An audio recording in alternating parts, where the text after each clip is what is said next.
Hello friends, आप सभी लोगों का बहुत बहुत स्वागत है प्लूटस आईएएस में। मित्रों दोस्तों, टेम्पल आर्किटेक्चर, मंदिर स्थापत्य कला नाम सुनते ही एक बहुत बड़े वास्तुशास्त्र की ओर ध्यान जाता है। भारत में यदि मंदिर स्थापत्य कला की शैलियों की चर्चा करें तो सामान्य तौर पर तीन शैलियां मानी जाती हैं: नागर शैली, वेसर शैली और द्रविड़ शैली। जो नागर शैली है वो उत्तर भारत में हिमालय से लेकर विंध्याचल पर्वतमाला तक नागर शैली के मंदिर जो है वो निर्मित किए जाते हैं। यदि वेसर शैली के मंदिरों की बात की जाए तो वेसर शैली के जो मंदिर हैं वो विंध्याचल से लेकर कृष्णा नदी तक पाए जाते हैं। और यदि द्रविड़ शैली की बात की जाए तो द्रविड़ शैली के जो मंदिर हैं वो कृष्णा से लेकर कन्याकुमारी तक। तो यहाँ पर ये विंध्याचल, यहाँ पर नागर शैली, और विंध्याचल से लेकर ये कृष्णा नदी तक ये जो है बेसर शैली, और कृष्णा से लेकर कन्याकुमारी तक यहाँ जो है वो द्रविड़ शैली के मंदिर पाए जाते हैं। तो ये तो एक सामान्य जो है बात आप सभी लोगों ने सुनी होगी कि मंदिर स्थापत्य की भारत में तीन शैली पाई जाती है: नागर शैली, बेसर शैली और द्रविड़ शैली। नागर शैली की कुछ विशेषताएं होती हैं, जैसे उसमें जगती, पीठ, अधिष्ठान और मंदिर का जो शिखर है वो एक रेखी होता है, पिरामिड नुमा नहीं होता है। मंदिर में जलाशय नहीं होंगे, मंदिर में चार दीवारियां नहीं मिलेंगी, मंदिर जो है उसमें बड़े मुख्य द्वार, गोपुरम नहीं सामान्यतः पाए जाते हैं। मंदिर में मंडप और अर्ध मंडप जो है वो थोड़े से छोटे मिलते हैं। ठीक इसी प्रकार वेसर शैली, जिसमें नागर और द्रविड़ दोनों की विशेषताएं पाई जाती हैं, उसे हम वेसर शैली कहते हैं। खासकर जो हमें हम्पी और कर्नाटक में जो मंदिर मिलते हैं, जिसमें पट्टादकल और जो है हम्पी में कई प्रकार के जो मंदिर हैं, और द्रविड़ शैली जिसमें पिरामिड नुमा हमें शीर्ष की संरचना मिलती है, जिसमें हमें जगती है, पीठ है और अधिष्ठान भी मिलता है। मंदिर में हमें तालाब भी मिलते हैं, मंदिर के चारों तरफ जो है चार दीवारी भी मिलती है, मंदिर जो है उसमें ऊंचे ऊंचे द्वार, गोपुरम भी मिलते हैं। मंदिर में कहीं ना कहीं एक प्रकार से इसे कह सकते हैं कि मुख्य द्वार को बड़ा भव्य समाया जो है सजाया जाता है, और मंदिर की जो शीर्ष है वो पिरामिड नुमा संरचना होती है और बहुत ऊंचे बनाए जाते हैं। खासकर यदि उत्तर भारत की तुलना की जाए तो दक्षिण भारत के जो मंदिर है, खासकर राजराजेश्वर या बृहदीश्वर मंदिर, काफी ऊंचे बनाए गए और उनके शीर्ष पे जो पिरामिड है वो नुकीला नहीं है, वो एक प्रकार से इसे कह सकते हैं कि थोड़ा सा आयताकार रूप में बनाया जाता है। ये तो सब आपने बातें कहीं ना कहीं सुनी होंगी। लेकिन क्वेश्चन है कि मंदिर निर्माण के पीछे आखिरकार उद्देश्य क्या होता है, पर्पस क्या होता है। याद रखिए, मंदिर को ब्रह्मांड की ऊर्जा का एक सूक्ष्म रूप कहा जाता है। मंदिर को इस पूरे ब्रह्मांड की जो ऊर्जा है उसका एक सूक्ष्म रूप कहा जाता है। मंदिर की वास्तुकला में त्रिकोणीय, पंचकोणीय, सप्तकोणीय जो स्ट्रक्चर बनाए जाते हैं वो दिशाओं और सकारात्मक ऊर्जाओं को संग्रहित करने के लिए बनाए जाते हैं। मंदिर के पीछे जो उद्देश्य होता है वो उद्देश्य है कि जितनी भी सकारात्मक ऊर्जाएं हैं इस ब्रह्मांड की, वो उस मंदिर के अंदर आए। और जब मंदिर में किसी मूर्ति की प्राण प्रतिष्ठा की जाती है तो प्राण प्रतिष्ठा का मतलब है कि अब वो जो मूर्ति है वो साक्षात रूप में वहां पर प्रकट हो गई है, जो भी वो देवी है या फिर देवता है। तो वो जो एक वाइब्रेशन है, वो वाइब्रेशन को वास्तुकला से क्या कर दिया, जोड़ दिया। और मंदिर निर्माण के पीछे जो पर्पस है, वो मूल पर्पस है ब्रह्मांड की सारी ऊर्जाओं को एक सूक्ष्म रूप में किसी एक वास्तुकला के स्थापत्य में समाहित करना है, किसी एक स्ट्रक्चर में, किसी एक स्थापत्य कला की संरचना में। और जैसा कि मैंने बताया, पंचकोणीय, त्रिकोणीय, सप्तकोणीय, और जो दीवारें हैं उन दीवारों में वहां पर जाकर जब खड़े होना है, और जब कहा गया कि जब मंदिर का ये निर्माण होगा तो मंदिर की जो मूर्ति होगी, अब वो मूर्ति जो होगी उस मूर्ति के सामने एक ध्वज स्तंभ होगा। तो कहा जाता है कि पृथ्वी से वो जो मूर्ति है उसका 22.5 डिग्री का एंगल बनना चाहिए। 22.5 डिग्री का कोण बनना चाहिए। तो सूर्य की किरण और पृथ्वी से आने वाले जितने भी, यानी एक प्रकार से पॉजिटिव और नेगेटिव जितने भी वाइब्रेशन है, उन सब का जो भी एक शून्य यानी एक इक्विलिब्रियम है, वो हमें मंदिर में मिलता है। वास्तुकला एक साइंस है। वास्तुकला को प्राचीन काल में एक साइंस के रूप में बनाया गया। और साइंस के रूप में क्या जरूरत है मंदिर में इतनी नक्काशी करने की, क्या जरूरत है मंदिर में इतनी वास्तुकला करने की? उसके पीछे का साइंस यह है कि जब आप मंदिर में जाकर खड़े हो तो आपके अंदर की एक हीलिंग प्रोसेस स्टार्ट हो।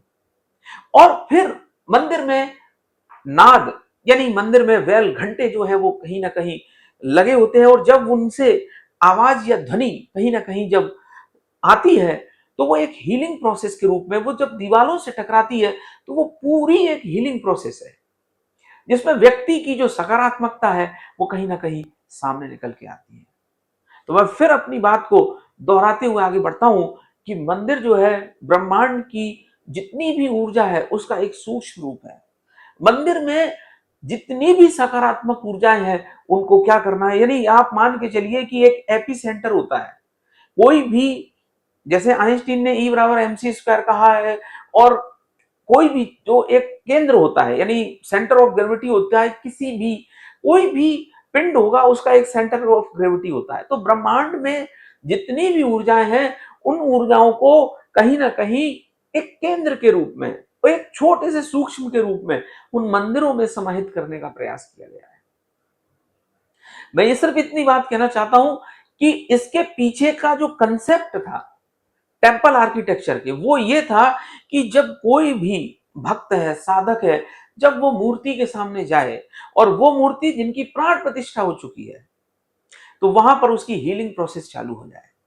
लेकिन जो मंदिर का स्थापत्य है, खासकर जब उड़ीसा के पुरी और कोणार्क जो मंदिर बने हुए हैं, तो आप देखना जो उसमें वायु का जो एक संचालन है, वो वायु उल्टी, यानी झंडे जो है वो ऐसे होने चाहिए, लेकिन झंडों की आकृति ऐसी होती है। यदि आप पुरी और जो है उड़ीसा के मंदिरों को देखोगे तो वायु का एक संचार है, और उस वायु के संचार को उस मंदिर की स्थापत्य कला से जोड़ा गया है। जैसे आपने जो है एरोनॉटिकल जो टेक्नोलॉजी है उसमें कहीं ना कहीं जो वायुयान बनाए जाते हैं, तो एरोनॉटिक्स का एक बहुत बड़ा साइंस है कि जितनी भी वायु जो विमान से टकराए तो विमान का आकार ऐसा बने कि विमान जो है वो आगे बढ़ता जाए और फ्रिक्शन जो है वो कम से कम हो। इसी प्रकार जो वायु है जब वो मंदिर से टकराए तो किस प्रकार से सकारात्मकता को आगे बढ़ाना है, और पुरी के मंदिर में ये लोगों ने प्रूफ किया है, खासकर उसके झंडे के ध्वज जो है फहराने की दिशा को लेकर। तो मैं सिर्फ इतनी बात कहना चाह रहा हूं कि मंदिर निर्माण के पीछे जो उद्देश्य होता है, जो पर्पज होता है, वो होता है ब्रह्मांड की जितनी भी ऊर्जा है उसका सूक्ष्म रूप जो है, उस पूरी संपूर्ण ऊर्जा का सूक्ष्म रूप उस मंदिर में कहीं ना कहीं समाहित हो। और जब कोई भी साधक या भक्त मंदिर में जाए तो कहीं ना कहीं उसकी एक हीलिंग प्रोसेस जो है वो प्रारंभ हो जाती है, यानी उसकी एक हीलिंग प्रोसेस प्रारंभ हो जिसके माध्यम से जितनी भी सकारात्मकता है वो सकारात्मकता उसके अंदर कहीं ना कहीं प्रवेश करे। और जो नाद है वो नाद कहीं ना कहीं हीलिंग प्रोसेस से जो है वो पूरी जुड़ी हुई है मंदिर में। तो मंदिर का जो वास्तुकला है, मंदिर की जो आर्किटेक्चर है, वो पूरा पूरा साइंटिफिक है, और वास्तुकला में इसे आगे आने वाले समय में विज्ञान इसे साबित करेगा। अभी विज्ञान वास्तुकला के उस स्तर पे नहीं पहुंचा है कि वो टेम्पल आर्किटेक्चर को एक साइंस के रूप में ये सिद्ध कर दे कि इसमें हीलिंग प्रोसेस किस प्रकार से होती है। दूसरा, मंदिर निर्माण का जो पर्पज होता है वो होता है आगे आने वाले समय, वैसे तो फर्स्ट सेंचुरी और सेकंड सेंचुरी बीसी में मंदिर के निर्माण प्रारंभ हो गए थे, और इंडस वैली सिविलाइजेशन में मूर्ति पूजा के हमें प्रमाण मिलते हैं पशुपति शिव, लेकिन मंदिर के प्रमाण हमें इंडस वैली सिविलाइजेशन में नहीं मिलते हैं। हालांकि इस बात में भी लोग सहमत नहीं होते हैं, यदि मूर्तियां मिली होंगी तो कोई एक स्ट्रक्चर तो होगा, लेकिन फिर भी इतिहास लिखने वालों ने शायद जरूरत नहीं समझी होगी कि इंडस वैली सिविलाइजेशन में मंदिर होंगे। तो फर्स्ट सेंचुरी और सेकंड सेंचुरी बीसी में थोड़ा बहुत जो है हमको इसके प्रमाण मिलते हैं। मौर्य काल से मंदिर जो है वो निर्माण स्थापत्य कला की शुरुआत होती है, लेकिन उस समय सब चपटे और सपाट शीर्ष वाले मंदिर बनाए गए, यानी इनकी जो शीर्ष होगा वो नुकीला नहीं होगा। और मंदिर निर्माण का जो वास्तविक स्वतंत्र संरचना के रूप में प्रारंभ होता है वो गुप्त काल में होता है। और पहला जो मंदिर है वो दशावतार मंदिर झांसी, देवगढ़, ललितपुर में जो है बनाया गया, जो ईंटों का बनाया हुआ मंदिर था। और उसके बाद फिर मंदिर स्थापत्य कला है जो वो अपने चरम पर आगे पहुंचती है। लेकिन सही वास्तविक रूप में शुरुआत तो गुप्त काल से ही जो है मानी जाती है, जब स्वतंत्र संरचना के रूप में पहला मंदिर जो है एक रेखी एक शीर्ष के रूप में दशावतार मंदिर झांसी, देवगढ़ में बनाया गया। फिर इसके बाद मंदिर के उद्देश्य और बदले। मंदिर का उद्देश्य सांस्कृतिक था, मंदिर का उद्देश्य सामाजिक है, मंदिर का उद्देश्य धार्मिक है, मंदिर का उद्देश्य राजस्व कर को वसूल करना है, मंदिर का उद्देश्य राजस्व संग्रहण करना है, मंदिर का उद्देश्य जो है वह दान प्राप्त करना है। तो मंदिर के जो पर्पज है वो आगे जाके आप बढ़ेंगे।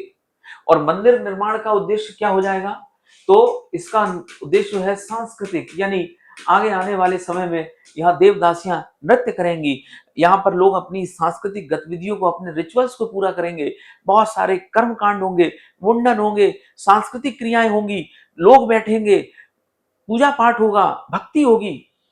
मंदिर का निर्माण का उद्देश्य आगे चलकर हो जाएगा प्रशासनिक। दक्षिण भारत में हम देखेंगे कि मंदिर से ही जो है गांव का प्रशासन संचालित किया जाएगा। मंदिर निर्माण का उद्देश्य हो जाएगा आगे जाकर शिक्षा, एजुकेशन। मंदिर निर्माण का आगे जाकर उद्देश्य हो जाएगा राजस्व को प्राप्त करना। मंदिर निर्माण का उद्देश्य आगे जाकर हो जाएगा दान को प्राप्त करना। मंदिर निर्माण का उद्देश्य हो जाएगा सामाजिक सामाजिक जो गतिविधियां हैं उनको पूरा करना। ये जो है मंदिर के जो उद्देश्य हैं ये आगे जाकर हो जाएंगे। ये जो है हमने समझने का प्रयास किया कि सबसे पहला पर्पस स्टार्टिंग में ब्रह्मांड की ऊर्जा, फिर मूर्ति, फिर हीलिंग प्रोसेस, फिर आगे जाके मंदिर निर्माण के उद्देश्य से जो आगे बढ़ते हैं। तो आज के लिए इतना ही। आज की मिलते हैं एक बार फिर नए वीडियो में। और मुझे लगता है टेम्पल आर्किटेक्चर की बहुत सारी बातें आप तक पहुंची होंगी। बहुत बहुत धन्यवाद। Thank you very much.